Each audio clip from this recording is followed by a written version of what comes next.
Aujourd'hui, je vais parler de la Spaltung, précisons bien dans la pensée de Lacan, car c'est un terme, une notion qui fait partie du vocabulaire de Freud. Mais alors que si chez Freud, le terme de Spaltung, qui a été traduit par clivage, se réfère à un mécanisme particulier du fonctionnement psychique de l'être humain, un mécanisme de défense, dans la pensée de Lacan, ce terme, la Spaltung, la division, et on verra bien plus précisément la division du sujet, comme on l'entend bien, division du sujet, est une notion qui va avoir une portée beaucoup plus étendue, car ça va être ce qui caractérise l'être humain à partir du moment qu'il accède à l'ordre symbolique, à partir du moment où il accède au langage.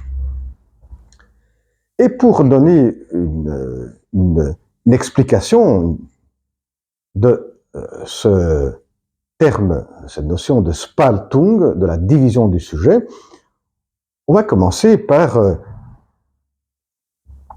donner une explication de comment fonctionne en général le langage. Et on va voir que cela va directement nous amener à la Spaltung. Prenons l'exemple de cette statue. Et je vous parle en disant cette statue.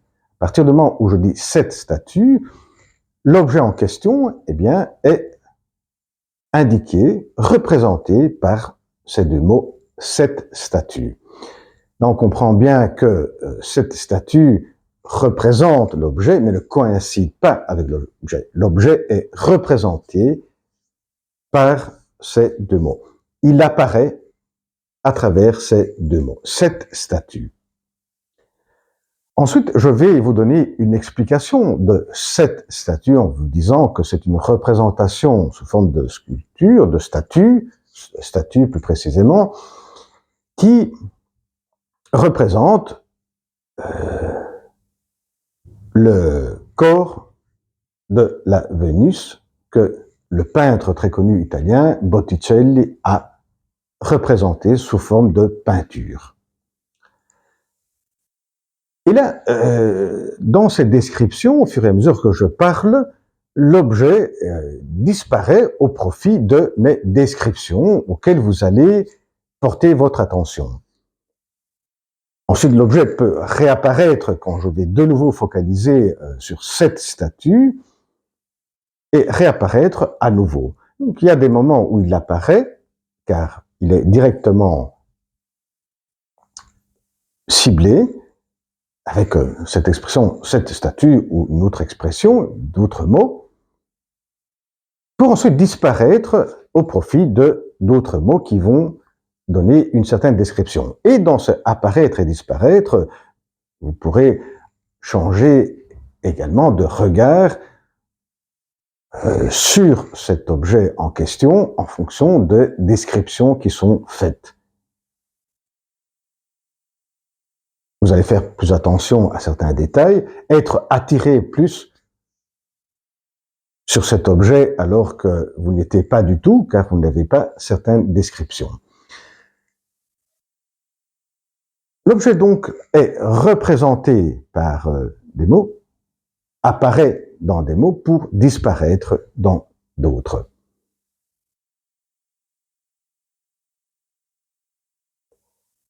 On pourrait énoncer cela avec l'aphorisme de Lacan, des mots, cette statue représente cet objet pour d'autres mots, pour des descriptions. Bien voilà que je vous ai donné un peu tous les termes de la question de la Spaltung. Il suffit maintenant de mettre à la place de l'objet le sujet. Tout être humain, quand nous étions petits, très petits, notre maman nous appelait par notre nom, Alexandre.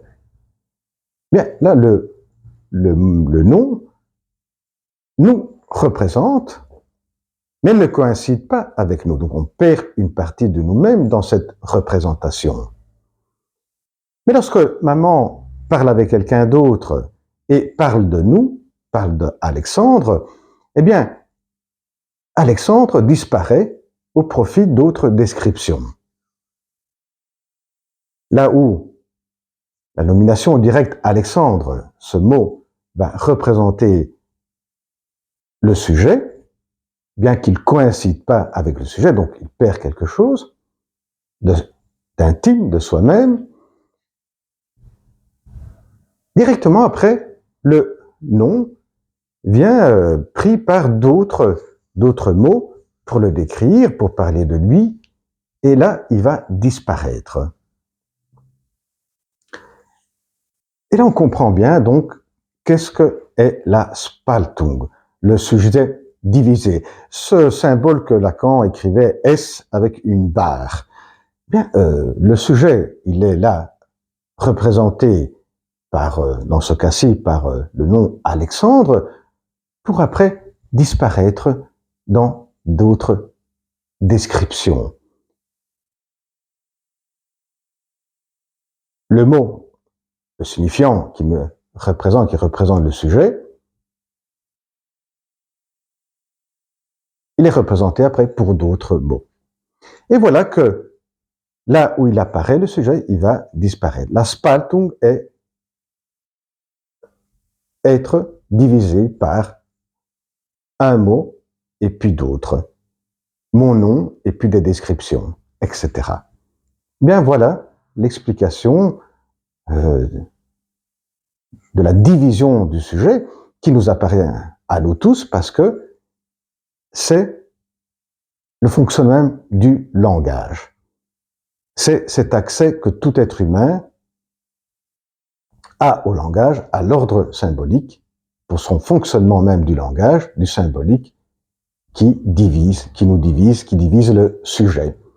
Et là, on peut mieux comprendre également cette formule, cet aphorisme un peu énigmatique, un signifiant représente un sujet pour un autre signifiant. Eh bien, la prochaine vidéo, au revoir.